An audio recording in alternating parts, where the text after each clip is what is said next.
At different stages of personal growth and social development, a rebellious phase and independence often emerge at the same time and are frequently conflated. Many people instinctively assume that daring to challenge authority or reject existing arrangements is a sign of intellectual maturity, or even proof that an individual has developed a genuinely independent character. Yet, this understanding tends to remain at the level of outward behavior, overlooking the motivations behind such actions, the basis on which judgments are made, and whether one is capable of bearing the consequences. When rebellion is overly romanticized, independence is reduced to little more than emotional opposition. More seriously, this confusion affects not only individual choices but can also have long-term consequences at the collective, societal, and even institutional levels. It is therefore necessary to re-examine and clarify the true meanings of a rebellious phase and independence. Hi everyone, I'm Eric, a cat who dreams of becoming a philosopher. This is the place where I share my thoughts and explore new ideas with you all. So let's dive into today's topic. The problems brought about by a rebellious phase are far more serious than most people realize. Many assume that such a phase affects only the individual, leading to strained family relationships, declining academic or work performance, and an increase in interpersonal conflict, and is therefore seen as an acceptable cost of growing up. However, when large numbers of individuals simultaneously enter a state of rebellion that lacks a rational foundation, its impact is no longer confined to the personal sphere but quickly spreads to the collective and societal levels. In such circumstances, public discussion easily from rational analysis to entrenched positional conflict. Rule and institutions are no longer regarded as tools for coordination, but as targets to be rejected outright. The result is not only a failure to resolve problems, but also higher communication costs, weakened trust in institutions, and the legitimization of radical behavior.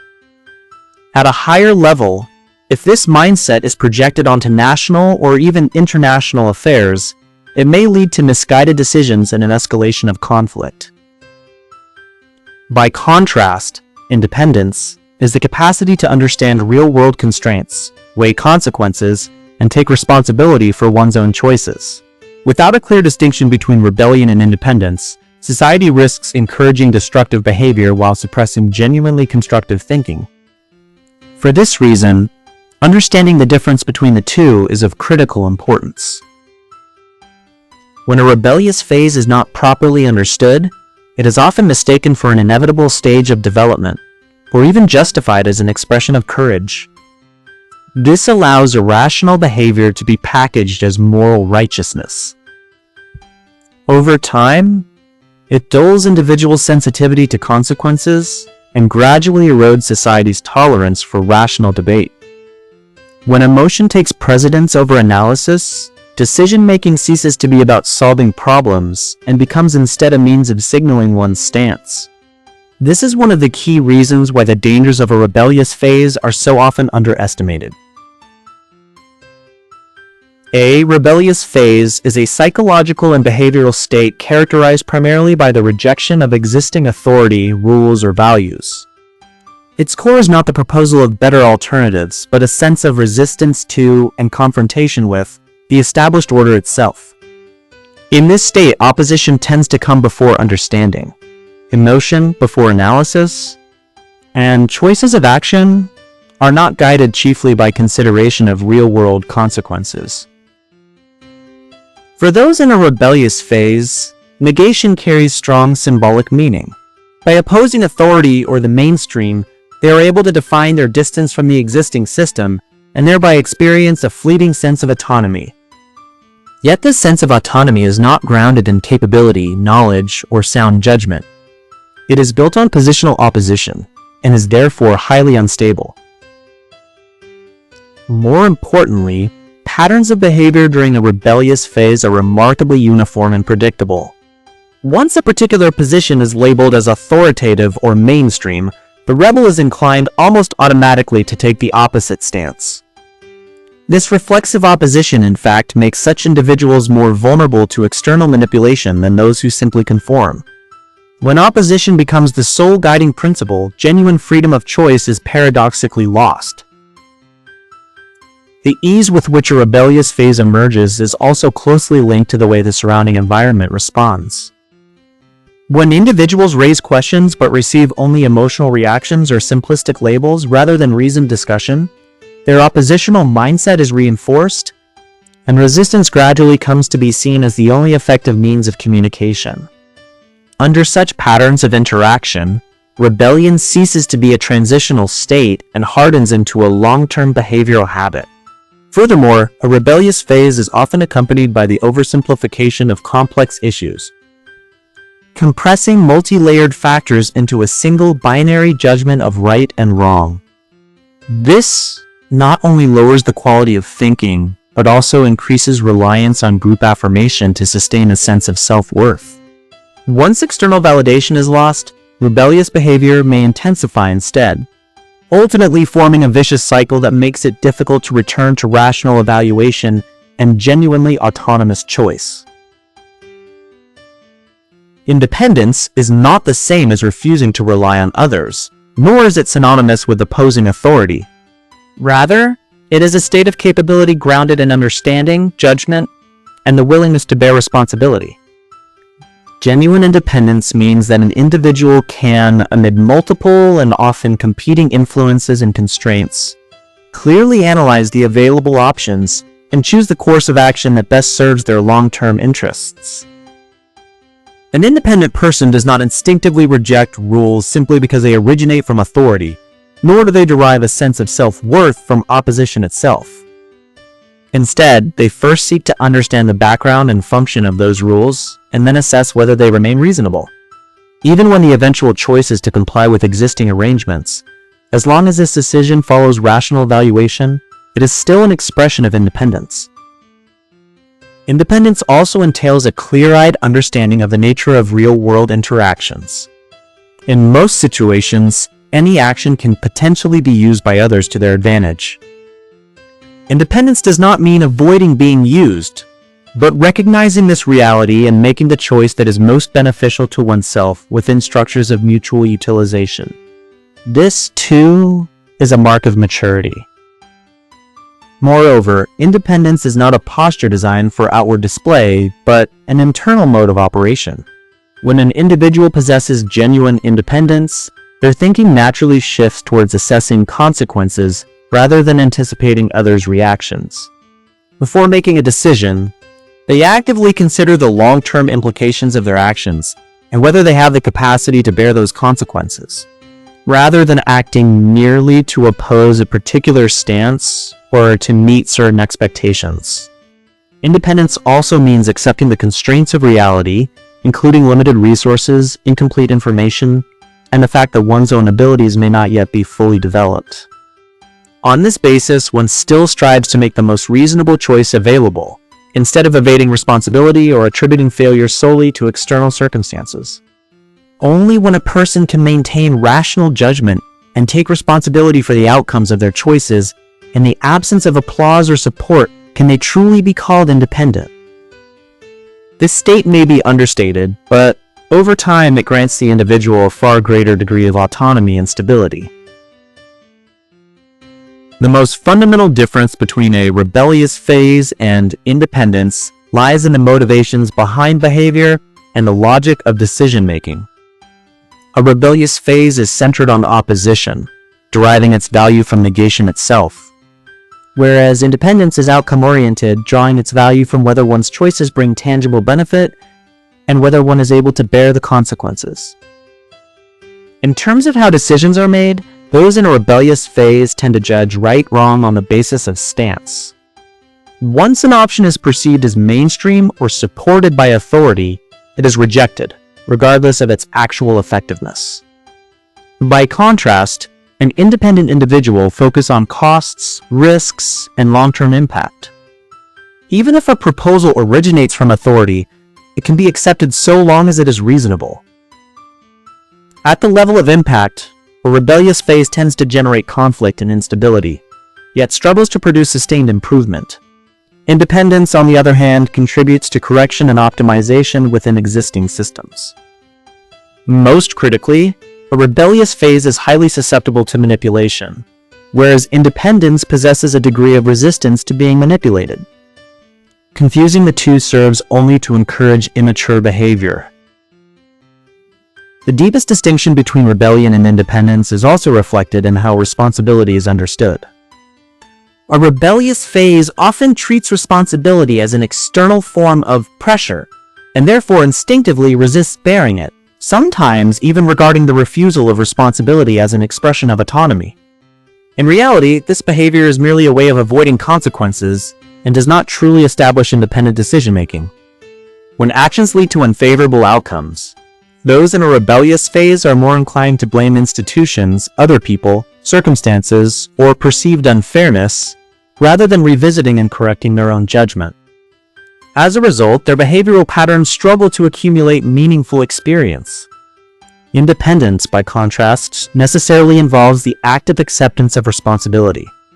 Even under adverse conditions, the individual acknowledges that decisions originate from themselves and that the outcomes must therefore be faced by them. This attitude compels continual reassessment and refinement of judgment, improving the quality of thinking and, over time, forming a stable and reliable decision-making logic. There is also a difference between a rebellious phase and independence in terms of their temporal perspective.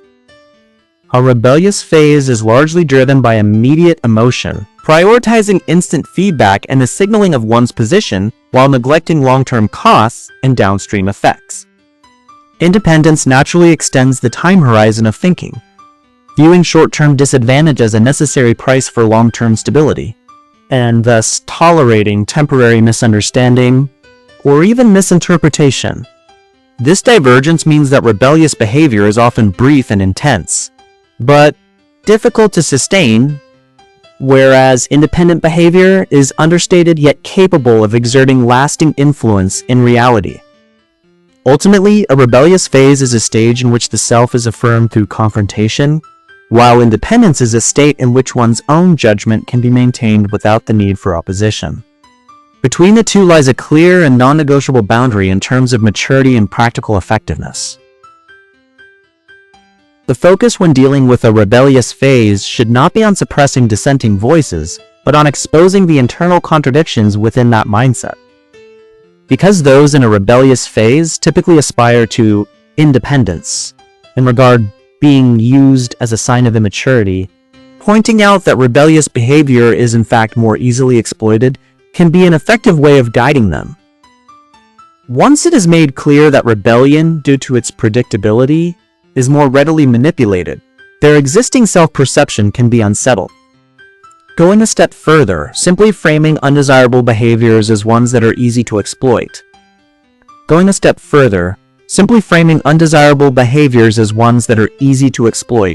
While describing rational and stable behaviors as less susceptible to exploitation, can significantly influence the direction of their choices. At a deeper level, effective guidance involves helping them understand that the true way to avoid being used is not to refuse action altogether, but to assume that any action may be used by others. On this basis, one should choose the course of action that is most advantageous to oneself, rather than pursuing moral purity. This balance of mutual utilization is precisely what maturity and independence look like in practice. If responses to a rebellious phase remain confined to surface-level regulation or emotional confrontation, they often merely prolong the problem. Truly effective approaches must begin with cognitive structures, enabling those in a rebellious phase to recognize the real-world consequences of their behavioral patterns. The ease with which a rebellious phase can be manipulated is not due to a lack of intelligence, but to an over-reliance on positional distinctions as a way of interpreting the world. Once behavior is reduced to a binary of opposition and support, individuals naturally become susceptible to external guidance, identify what they oppose, and their choices become predictable and even manipulable. Highlighting that a rebellious phase itself is a highly predictable and easily exploited state helps to dismantle the mistaken belief that it represents genuine independence. When individuals begin to realize that their actions are being anticipated or even leveraged by others, cognitive dissonance arises, prompting a re-examination of their motivations. It is also essential to make clear that avoiding being used does not mean rejecting all actions that involve potential exploitative relationships. In real societies, every form of cooperation, every institution, and every exchange contains an element of mutual utilization. The truly mature approach is to understand clearly what one is using, what one is being used for in return, and to ensure that the overall outcome is beneficial and bearable. This mode of thinking stands in stark contrast to the logic of the rebellious phase, which pursues purity of stance. When those in a rebellious phase begin to accept that mutual utilization is a normal and avoidable reality, and shift their attention towards evaluating outcomes and bearing responsibility, their behavior naturally moves from being emotion-driven to reason-driven. At that point, a rebellious phase loses its psychological appeal and comes to be seen instead as an immature and inefficient state. Ultimately, through this form of guidance, a rebellious phase need not be forcibly suppressed in order to fade away, but can gradually be resolved and transformed into genuine independence. At the national level, the most representative manifestation of a rebellious phase is hegemonism. It is essential to draw a clear distinction between being a hegemon and practicing hegemonism. A state that seeks to become a hegemon falls into the category of hegemonism, as its guiding approach is the active pursuit of dominance. By contrast, a state that has already become a hegemon may simply be the result of the natural growth of its capabilities. Hegemony is a position rather than an inevitable pattern of behavior. Possessing hegemonic status does not necessarily mean engaging in hegemonism.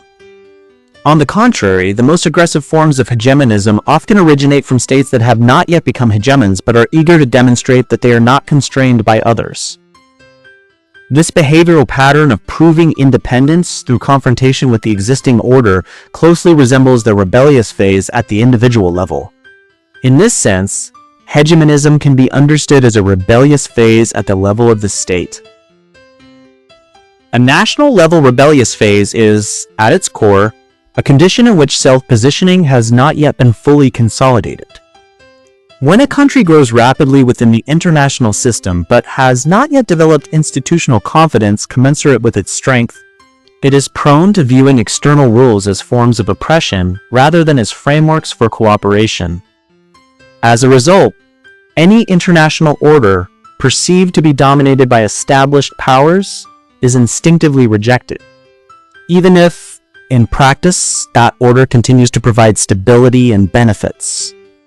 This behavioral pattern is strikingly similar to an individual in a rebellious phase rejecting parents or authority figures, not because the other side is necessarily wrong, but because rejection itself provides a psychological sense of independence and affirmation of existence. Within this context, hegemonism becomes a symbolic choice, using displays of external toughness to signal that one is subject to no constraint. Yet becoming a hegemon is an objective status that depends on long-term accumulation of economic strength, institutional stability, technological innovation, and international trust. It cannot be achieved through confrontation or declarations alone. Hegemonism as a behavioral orientation, by contrast, often consumes vast resources and forces a state into simultaneous confrontations on multiple fronts, thereby weakening its internal development potential. When a country misconstrues independence as complete immunity from influence, it is likely to overlook the reality of international interdependence and ultimately find itself in a more constrained position. Understanding hegemonism as a national-level rebellious phase therefore helps to reveal its underlying psychological drivers, a haste to prove independence without yet possessing the maturity required for genuine independence. Only when a state can maintain autonomous decision-making and accept responsibility for the consequences, while acknowledging the reality of international interaction and mutual influence, can it be said to have completed the transition from a rebellious phase to mature independence. At the societal level, A rebellious phase often leads to serious instability, and its most visible manifestation is radical forms of progressivism. In this context, tradition functions much like a parental figure. To reject tradition is akin to rejecting one's parents and thus carries a strong emotional charge. When progressivism is defined primarily by the negation of tradition, its mode of operation closely resembles that of a rebellious phase. That said, rejecting tradition in itself does not necessarily constitute a problem, just as rejecting one's parents does not automatically mean one is in a rebellious phase. The critical issue is whether such rejection is grounded in reasoned analysis and supported by viable alternatives. Radical progressivism often remains at the level of slogans, lacking concrete means of implementation, and is oriented more towards gaining recognition than towards solving practical problems. At the same time, it must be acknowledged that some positions become radical precisely because they have been ignored for extended periods, and such claims often possess their own legitimacy. For this reason, identifying a societal rebellious phase cannot be based solely on whether positions appear radical, but must return to their rational foundations. A societal rebellious phase typically arises from collective anxiety and a sense of disorder in rapidly changing environments. When existing institutions fail to respond promptly to real-world problems, certain groups project their dissatisfaction onto the entire value system, coming to regard negation itself as a symbol of justice and progress. In this state, tradition is reduced to a shorthand for oppression, backwardness, and obstruction to development, while its practical role in maintaining social stability and coordinating collective behavior is overlooked. This wholesale rejection of tradition mirrors the psychological mechanisms at work when individuals in a rebellious phase reject parental authority. Its core is not rational analysis, but the pursuit of group affirmation and self-validation through confrontation. Radical progressivism emerges precisely from this psychological foundation. Its arguments tend to emphasize the moral correctness of values while downplaying the feasibility of implementation, including the cost of institutional transition, society's capacity to absorb change, and potential side effects. In practice, this often results in policy reversals, social polarization, and failures of governance. Nevertheless, not all radical positions can be reduced to reactions of a rebellious phase. Some radical claims stem from long-standing structural problems that have gone unaddressed and cannot find redress within existing institutional frameworks, leading to an intensification of their expression. Even when such positions appear radical on the surface, their underlying motivations may still be rational. Accordingly, assess whether a society is in a rebellious phase cannot rely solely on the intensity of rhetoric. It requires analysis of whether there is a clear understanding of the problem, whether concrete and workable pathways are proposed, and whether there is a willingness to bear the real-world consequences of reform. When negation remains confined to emotional mobilization and declarations of values, without corresponding institutional design or a sense of responsibility, it more closely resembles a societal rebellious phase than a form of mature reform.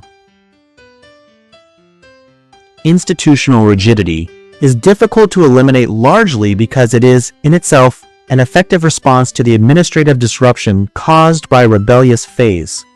Those in a rebellious phase frequently oppose existing rules without objective justification and put forward a large number of unreasonable proposals for change. By contrast, genuinely workable reform proposals are relatively rare. In such circumstances, institutional rigidity in the form of broadly ignoring proposals becomes the lowest cost option. The resources required to examine and process every suggestion far exceed the losses incurred by disregarding them. Institutional rigidity, therefore, does not arise simply from inertia, but represents a rational response to a high volume of unproductive opposition. If institutional rigidity is to be addressed, the key lies not in forcing institutions to open up, but in reducing the noise generated by a rebellious phase. Only when opposition returns to a rational footing does the system regain the space to respond. The persistence of institutional rigidity over time is not merely the result of conservative managers or a lack of willingness to reform. Rather, in an environment saturated with irrational rebellious behavior, rigidity becomes the lowest cost means of maintaining administrative efficiency and stability.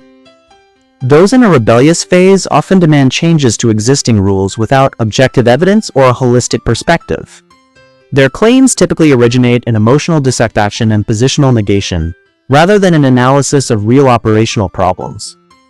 Under such conditions, requiring institutions to provide a full response and review for every proposal would consume vast administrative resources and cause decision-making efficiency to collapse. Consequently, maintaining a highly cautious stance towards all proposals, or even disregarding them wholesale, becomes a rational choice in terms of cost calculation. This is the practical reason why institutional rigidity is so often justified. This does not mean that institutional rigidity is itself a desirable state. Rather, it is a second-best outcome produced by the widespread presence of a rebellious phase. If the proportion of rebellious behavior can be effectively reduced, so that most proposals for change are grounded in rational evaluation and concrete solutions, the cost of ignoring such proposals would rise sharply. Institutions would then be compelled to reopen space for adjustment and reform. Accordingly, the key to overcoming institutional rigidity lies not in forcibly demanding flexibility from institutions, but in lowering the proportion of noise generated by irrational rebellion. When rational proposals gradually become the norm within the institutional environment, institutional rigidity loses both its cost advantage and its justification, allowing institutions to regain a balance between stability and adaptation. In summary, although a rebellious phase and independence may appear similar on the surface, they are in fact fundamentally opposed. A rebellious phase is centered on negation, is easily manipulated, and tends to generate instability. Independence, by contrast, is grounded in reason and responsibility, enabling individuals to make choices that best serve their own interests within real-world constraints. Only by correctly understanding and guiding a rebellious phase can individuals, societies, and states genuinely move towards a mature and stable form of independence. That's all for this video. If you like this video, please like, subscribe, and comment. Every like, subscribe, and comment are a contribution to solving those difficult questions. I look forward to your joining our discussion and making a contribution to solving the difficult questions. Once again, thank you for your watching. Goodbye!